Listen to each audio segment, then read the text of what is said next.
ఛానల్కి వెల్కమ్ అండి. నేను హబీబ్ షేక్ని. ఈరోజు మేము చేయబోతున్న రెసిపీ చికెన్ ఫ్రై అండి. అంటే అన్ని మసాలాలు వేసి కలిపేసి మగ్గిన తర్వాత ఫ్రై చేసుకుంటామండి. ఆ టైప్దే నేను చేసి చూపిస్తాను, మీరు చేసుకుందరు. కానీ ఈ టైప్ చేస్తే ఎంత బాగుంటుందో ఇది కూడా ఒకసారి టేస్ట్ చేయండి. మీరు మాత్రం నా ఛానల్కి మీరు ఎంకరేజ్ చేయాలండి. ఎంకరేజ్ చేయాలి, సబ్స్క్రైబ్ చేయాలి, లైక్ చేయాలి. అప్పుడే నేను ఇంకో వీడియో చేయగలుగుతానండి. చూస్తున్నారులే పర్లేదు, నాకు కూడా కొంచెం నాలెడ్జ్ ఉంది అనుకుంటాను, లేకపోతే చేయడానికి ఇబ్బంది పడతానండి. మీరు ఎంకరేజ్ చేయాలండి. Like, share, subscribe. Habib Sheikh. Bye అండి. వెల్కమ్ కదా. నా స్టైల్లో చూడండి, పుదీనా కొత్తిమీర వేసాను, జీలకర్ర ధనియాల పౌడరు, తర్వాత కారం రుచికి సరిపడినంత, తర్వాత ఉప్పు, కారం,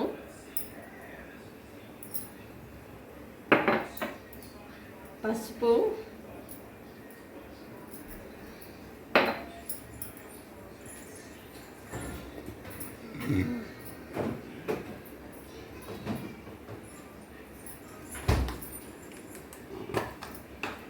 చూడండి, అల్లం వెల్లుల్లి పేస్ట్,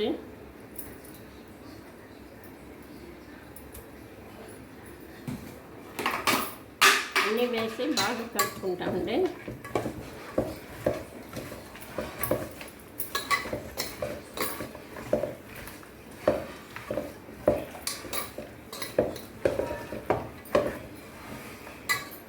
ఇంకొంచెం ఉప్పు వేద్దామండి.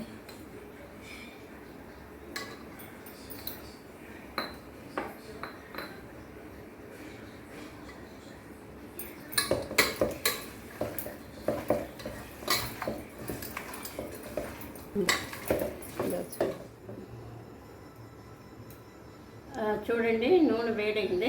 ఇప్పుడు ఇదే బాగా మగ్గిపోయిందండి. మసాలాలన్నీ బాగా పట్టేసినాయి. ఇప్పుడు వేరే బాండీలో నూనె పెట్టేసి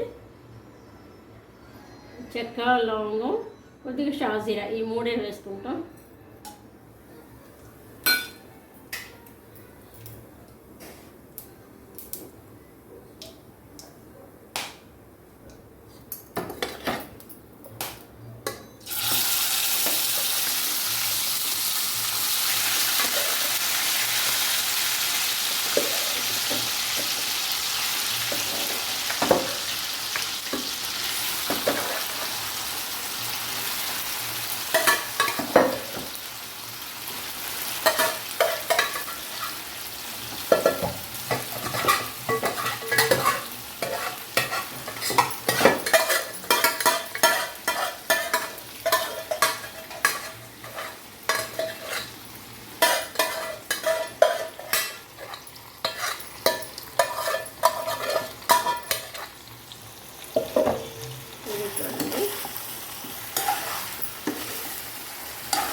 ఇదే మొత్తం మగ్గిందేనండి. ఉప్పు, పసుపు, కారం, అల్లం వెల్లుల్లి పేస్ట్, కొత్తిమీర, కొంచెం ధనియా జీలకర్ర పౌడరు, కొద్దిగా ఎండు కొబ్బరి పౌడర్ కూడా బాగా మెత్తగా చేసిన పౌడర్ అండి.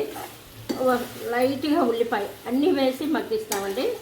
మగ్గించి ఇప్పుడు వేయిస్తామన్నమాట. మూత పెట్టకుండా వేయిస్తూ ఉంటామండి. ఇది నా స్టైల్ అండి. చూడండి, చికెన్ ఫ్రై అండి. అంటే సింపుల్గానండి, బాగుంటుంది. ఈ రెసిపీ ఇలా చేస్తే కూడా బాగుంటుందండి. చికెన్ ఎట్లాగైనా చేసుకోవచ్చండి. మనం తినేవాళ్ళ ఇష్టాన్ని బట్టి రకరకాలుగా చేసుకోవచ్చు. ఇది నా స్టైల్ అండి. ఇదిగోండి, పప్పుచారు, మునక్కాయ పప్పుచారు అవుతుంది. చికెన్ ఫ్రై, ఎగ్ ఉడకబెట్టాము, ఏదో కొంచెం పప్పు చేసాము. అదే ఇలా చేసుకుంటాం. ఇది బాగా ఫ్రై అయిన తర్వాత మళ్ళీ చూపిస్తానండి మీకు. ఇలా ఫ్రై చేసుకుంటాం అన్నమాట. మళ్ళీ చూపిస్తాను మీకు. ఫ్రై అండి నా స్టైల్లో. చూసారు కదా, చాలా బాగుంటుందండి. అంటే మరీ గట్టిగా కాకుండా చాలా మృదువుగా ఉంటుందండి. పైకి క్రిస్పీగా ఉంటుంది, లోపల చాలా మృదువుగా ఉంటుందండి. చాలా బాగుంటుంది. ఇది ఒకసారి టేస్ట్ చేయండి, చేసుకోండి, టేస్ట్ చేయండి. తర్వాత హబీబ్ షేక్ ఛానల్కి, life is beautiful Habib Sheikh ఛానల్కి లైక్ చేయండి, షేర్ చేయండి, సబ్స్క్రైబ్ చేసుకోండి. మీరు ప్రోత్సహిస్తే ఇంకా వీడియోస్ చేసి పెడుతుంటానండి. లేకపోతే నాకు కూడా ఏంటి ఎవరు లైక్ చేయట్లేదు, ఎవరు సబ్స్క్రైబ్ చేసుకోవట్లేదు అనిపిస్తుంది. చేస్తూ ఉండండి.